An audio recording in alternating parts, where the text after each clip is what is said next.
दोस्तों, हम लोग पिछले 15 दिन से देख रहे हैं भाजपा शासित एमसीडी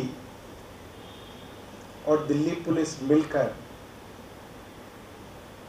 अनेकों जगह दिल्ली के अंदर बिल्डोज़र लेके निकले हुए हैं और पूरी दिल्ली को तहस नहस करने की इन लोगों ने ठानी हुई है। हम लोग भी अनधिकृत निर्माण के खिलाफ हैं। सभी दिल्ली वाले नहीं चाहते कि अनधिकृत निर्माण हो। सवाल ये है कि पिछले 15 साल से दिल्ली नगर निगम के अंदर भाजपा का शासन है, भाजपा की सरकार है, भाजपा के मेयर हैं, भाजपा की स्टैंडिंग कमेटियां हैं। पिछले 15 साल में ये अनअधिकृत निर्माण और अनअधिकृत कब्जे किसने करवाए? भाजपा शासित एमसीडी ने करवाए। दिल्ली सरकार के पास जो सूचना है उसके अनुसार भाजपा शासित एमसीडी दिल्ली के अंदर लाखों लोगों को बेघर करना चाहती। दिल्ली के अंदर करीब 50 लाख लोगों की आबादी अनऑथराइज्ड कॉलोनियों के अंदर रहती है, अनअधिकृत कॉलोनियों में रहती है। वो कॉलोनियां कटी तो भाजपा शासित एमसीडी को रिश्वत दी गई, पैसे दिए गए।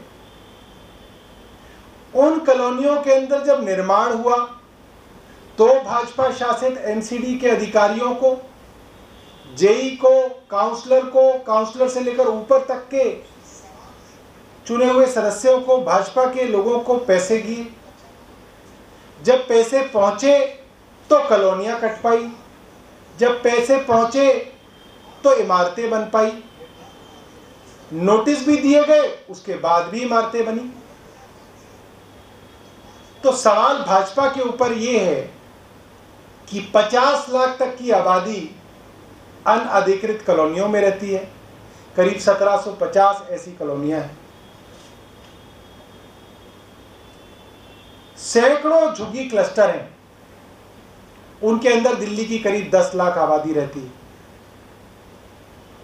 और करीब 3 लाख इस तरीके की आबादी के जगह हैं जो डीडीए की फ्लैट्स हैं और उनमें भी किसी की बालकनी में थोड़ी सी कंस्ट्रक्शन एक्टिविटी हुई है, किसी ने एक कमरा अलग से बनाया है, किसी ने नीचे एक पिलर डाला है और कई कारणों से उनकी बिल्डिंग को भी एमसीडी डिमोलिश कर सकती है और उस पर बिल्डोजर चला सकती है।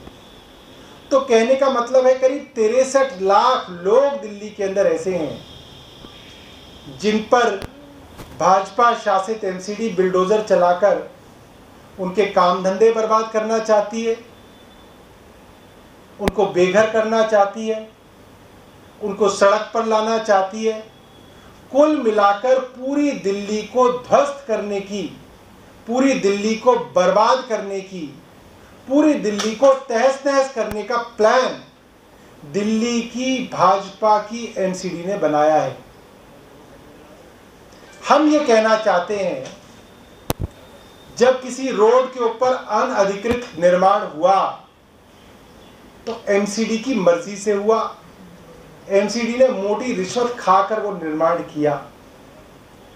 तो पहले उन अफसरों के ऊपर और उन भाजपा के काउंसलरों के ऊपर और उन भाजपा के मेयरों के घरों के ऊपर बिल्डोजर चलना चाहिए जिन्होंने पिछले 15 सालों में रिश्वतखोरी करके पैसा खाकर इस निर्माण को होने दिया। उन अफसरों के घर पर बिल्डोजर चलने चाहिए और बाद में लोगों के ऊपर बिल्डोजर चलनी चाहिए जिन अफसरों ने ये पैसा खाया। हम भाजपा से मांग करते हैं, आदेश गुप्ता खुद जो बीजेपी के काउंसलर है और बीजेपी के दिल्ली के अध्यक्ष हैं, उनके घर का वीडियो एक प्राइवेट चैनल पर चलाया गया जिसमें बताया गया उन्होंने अपने घर पर अनअधिकृत निर्माण भी किया हुआ है और सरकारी जमीन पे कब्जा किया हुआ है। उनके घर पर बिल्डोजर सबसे पहले चलना चाहिए। हम ये मांग करते हैं कि इस वक्त भाजपा का एमसीडी का टेन्योर खत्म हो चुका है, इनके काउंसलरों का टेन्योर खत्म हो चुका है, इनके मेयर्स का टेन्योर खत्म हो चुका है। दिल्ली के अंदर एमसीडी के चुनाव कराए जाए, दिल्ली वालों को अपनी एमसीडी चुनने दिया जाए, और जो नई एमसीडी चुन के आएगी, जिसको दिल्ली वाले चुनेंगे, वो लोग निर्णय लेंगे कि कहां पे बिल्डोजर चलेगा, कहां पे बिल्डोजर नहीं चलेगा। एक उदाहरण के तौर पे मैं एमसीडी का एक ऑफिस का ऑर्डर लेके आया हूं, डिमोलिशन का ऑर्डर, जिसके अंदर इन्होंने एक एक्शन प्लान बताया है, action programme with effect from 4 May 2022 से 13 May 2022 for removal of encroachments in various locations in south Delhi under south Delhi municipal corporation. अब मैं आपको उस जगह के नाम बताऊंगा। Madan Mohan Malviya hospital road, Malviya Nagar. मैं जानना चाहूंगा आदेश गुप्ता से कि यहाँ पे बांग्लादेशी और रोहिंग्या कहाँ रहते हैं, मुझे तो नहीं मालूम, मैं तो रोज जाता हूँ यहाँ पे। दूसरी जगह लिखी है Qutub institutional area, Gautam Nagar, PVR Saket D block. अब पीवीआर साकेत डी ब्लॉक के अंदर भी अगर रोहिंग्या और बांग्लादेशी रहते हैं तो मुझे लगता है आदेश गुप्ता को अपने दिमाग का इलाज करा लेना चाहिए। अब जरूरत आ गई है। यहां तक कि इसके अंदर एक जगह का नाम लिखा हुआ है जहां मैं खुद रहता हूं, जो मेरा गांव है, जहां पे मैं पैदा हुआ और बड़ा हुआ, चिराग दिल्ली गांव साउथ दिल्ली का, जहां पे जाट और ब्राह्मण आबादी है। कोई भी पत्रकार जाके वहां पे पता कर ले, ये दो जातियां वहां पे जनरली रहती हैं। उसका नाम इन्होंने डाला हुआ है चिराग दिल्ली मेन रोड। मुझे लगता है कि आदेश गुप्ता को अपने दिमाग का इलाज कराना चाहिए, नहीं तो चिराग दिल्ली गांव में आ जाए, वहां पे कई लोग उनका मुफ्त इलाज करने के लिए तैयार हैं। क्योंकि अगर उनको लगता है कि वहां पे भी रोहिंग्या और बांग्लादेशी रहते हैं तो उनको अपना इलाज कराना बहुत जरूरी है।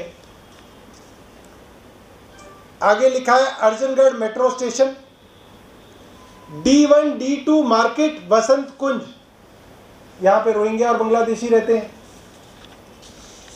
MG रोड CDR चौक Chhatarpur, Bhikaji Cama place metro station and surrounding areas. अब बीकाजी गामा प्लेस में भी रोहिंग्या और बांग्लादेशी रहने लगे। ये आदेश गुप्ता रहते भी हैं दिल्ली में, कहां रहते हैं? अगला एरिया लिखा हुआ है शिव पार्क खानपुर, SSN मार्ग, वार्ड नंबर 70। ये तो ये वाला ऑर्डर हो गया इनका। अगला ऑर्डर जो इनका है वो है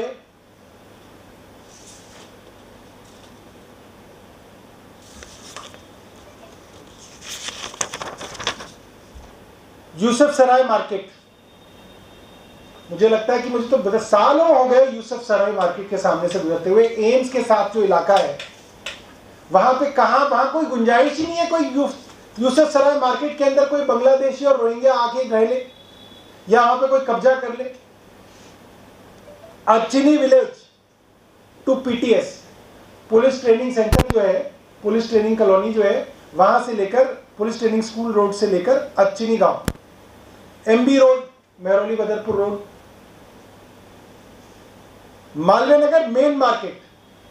मतलब मालवीय नगर मेन मार्केट के अंदर भी अगर रोहिंग्या और बांग्लादेशी आके रहने लगे तो मुझे लगता है कि भारत सरकार को इस्तीफा दे देना चाहिए कि मालवीय नगर मेन मार्केट के अंदर बांग्लादेशी और रोहिंग्या रह रहे हैं और आदेश गुप्ता कह रहे हैं हम उनको बुलडोजर से उखाड़ के फेंकेंगे। हंसराज गुप्ता ग्रेटर कैलाश पार्ट 1, ये भी मेरा इलाका है।